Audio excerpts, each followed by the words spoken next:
আপনারা যারা শখের শিকারী, যারা বড়শি বা পছন্দ করেন, কেউ ভুলেও তুলসী বাড়ির যত গল্প শোনেন বা যে যা কিছু বলুক, তুলসী বাড়ি কখনোই আসবেন না। কারণ এটা হচ্ছে যে মালিকের ছিল সেই মালিকের এখন আর নাই। এটা হচ্ছে তৃতীয় পক্ষ, দালাল চক্র যারা, তারা হচ্ছে এখন এটা নিয়ন্ত্রণ করে। তারা হচ্ছে মাছ আগেই ধরে ফেলে, তারপরে হচ্ছে তারা টিকিটের ব্যবস্থা করে। প্রথম টিকিট তারা যখন দেয় তখন হচ্ছে আপনাদের সামনে মাছ ছাড়বে।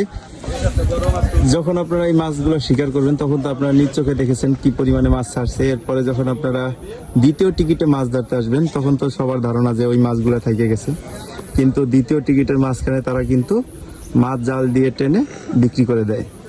এরপরে হচ্ছে যারা দ্বিতীয়বার তৃতীয়বার এখানে মাছ ধরতে আসে তারা কেউ সফল হতে পারে না, যার প্রমাণ আপনারা দেখলেন। আমাদের সামনের মাছের লোক চলে গেছে, কেউ কোনো মাছ পায় নাই সারা রাত সারাদিন। গতকালকে সারাদিন, সারা রাত, আজকে সারাদিন সবাই কমিটির সাথে যোগাযোগ করার চেষ্টা করছে, কিন্তু তারা কেউ নাই। আপনারা দেখার চেষ্টা করেন, কোনো মাচায় কিন্তু কেউ নাই যে হচ্ছে একটি মাছ তুলতেছে। তো বিষয় হচ্ছে যারা মৎস্য শিকারী ভাইয়েরা আছেন তারা তুলসী বাড়ি আসবেন না। তারা হচ্ছে এখন এটাকে সম্পূর্ণই ব্যবসা আকারে নিছে, কারণ মালিক কর্তৃপক্ষ দালাল চক্রের কাছে দিয়ে দিছে। এখন দালাল চক্র এটা নিয়ন্ত্রণ করে। তাদের সাথে আমাদের কথা হয়েছে, তারা বলছে যে আগে মালিক পক্ষ এটা সাইডে লস খাইছে, এই জন্য আমরা এটা নিয়ে নিছি। এখন মালিক পক্ষ যেখানে এটা দিয়ে লস খাইছে আর তৃতীয় পক্ষ এসে মালিক পক্ষকে বেনিফিট দিয়ে এটা করতেছে, তাহলে সেই ক্ষেত্রে আপনারা বুঝতেই পারছেন বিষয়টা আসলে কি।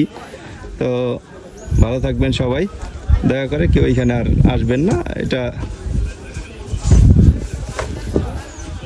কারণ যারা মৎস্য শিকারী আছেন তারাই বুঝবেন যে এত টাইম বসে থাকার পরও যদি একটি মাছ বড়শিতে না বাঁধে তাহলে কি অবস্থা। এরকম এইখানে 36টা মাছায় খেলা হয়েছে, তার মধ্যে মনে হয় 20টা মাছাই এখন এই টাইম পর্যন্ত একটি মাছও তুলতে পারেনি।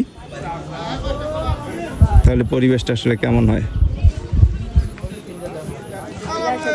সবাই উঠে গেছে, আমাদের সামনে দেখতেছেন, আমাদের এই সাইডে দেখতেছেন, এই যে উঠে গেছে, এই যে আমাদের মাছা ছিল এটা, আমরা উঠে গেছি, আমাদের লাগেজ চলছে।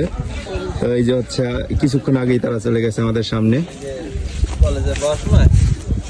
তো টাটা, বাই বাই। ভাই কেউ তো মাছ পায় নাই, আপনাদের কিছু নাই, পুকুরে মাছ নাই তো ভাই। যারা কন্ট্রাক্ট নিছে, আপনারা তো এই জায়গার মালিক, দাদা দায়িত্ব আছেন আপনারা, দেখলাম কালকে।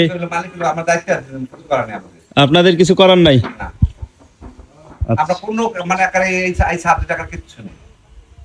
তাহলে এই সাবজেক্টে কারা ভাই? সুশান্ত বাপ্পি, তারা সুশান্ত বাপ্পি, এরা তারা বছর কন্ট্রাক্ট করে তারা করছে। আমাদের আমরা খালি যেখানে যদি প্রয়োজন, আপনার মানে প্রয়োজনতে যদি কিছু প্রয়োজন তাহলে আর নেই, এছাড়া আপনাদের কোনো দায়িত্ব নাই। আচ্ছা, এখানের কর্মকর্তা একজনের কথা শুনলেন, তাদের কোনো দায়িত্ব নাই। যারা কন্ট্রাক্ট নিচ্ছে তারা, তার মানে বুঝতেই পারছেন বিষয়টা হচ্ছে তৃতীয় পক্ষ চলে আসছে। হ্যাঁ ভাই, আচ্ছা চলে আসছে। হ্যাঁ হ্যাঁ, তুমি টান দাও, তুমি চলে যাও। এই হচ্ছে টোটাল এরিয়া। এই জায়গা হচ্ছে আমরা খাওয়া দাওয়া করছি দুপুরে গতকালকে।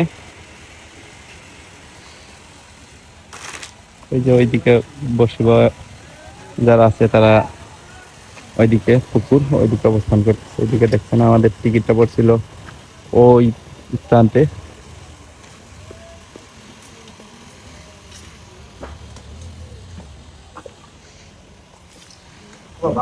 যারা হচ্ছে শৌখিন শিকারী তারা হচ্ছে এই জায়গায় আসে, কিন্তু এটা সম্পূর্ণ এখন হচ্ছে একটা দালাল চক্র নিয়ন্ত্রণ করে।